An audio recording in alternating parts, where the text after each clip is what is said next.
Praise the Lord. கர்த்தருக்கு ஸ்தோத்திரம். இன்று கர்த்தர் நம்மோடு பேச விரும்புகிற வார்த்தை, தாவீதின் குமாரனே எனக்கு இறங்கும். ஆமேன்.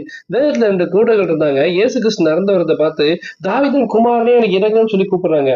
ஆனா அவங்க கூட்டங்கள் என்ன பண்றாங்க, அவங்கள பேசாம இருக்கணும் அதட்டினாங்களாம். ஆனா இவங்க கூட என்ன பண்ணாங்கன்னா, முன்னிலும் அதிகமாய் ஆண்டவரே தாவீதின் குமாரனே எனக்கு இறங்கும்னு சொல்லி முன்ன காட்டிலும் அதிகமா கூப்பிடும்போது இயேசு கிறிஸ்து நின்று அவங்களை பார்த்து, நான் உங்களுக்கு என்ன செய்யணும் என்பது ஆண்டவரை பார்வை அடைய வேண்டும் போது இயேசு கிறிஸ்துவை தொட்டு சுகமாக்குறாரு.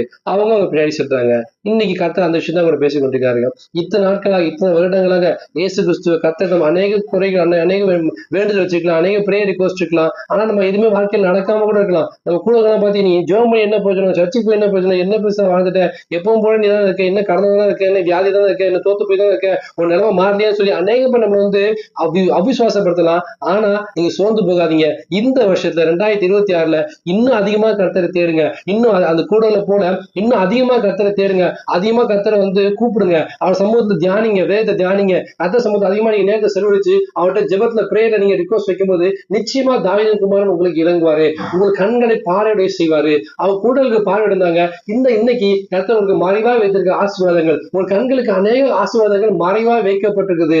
அந்த ஆசீர்வாதங்கள்லாம் கருக்கல் ஆணையிலும் மறைபொருட்களும் கண்களுக்கு தெரிவிக்க முடியாத மிகப்பெரிய ஆசீர்வாதத்தை நீங்கள் காண முடியாத, உங்க குடும்பம் சுதந்திர முடியாத கர்த்தர் நிச்சயமா இந்த இடத்தை ஆசீர்வதிப்பாருங்க. முன்னிலும் அதிகமாக கர்த்தரை தேடுங்க.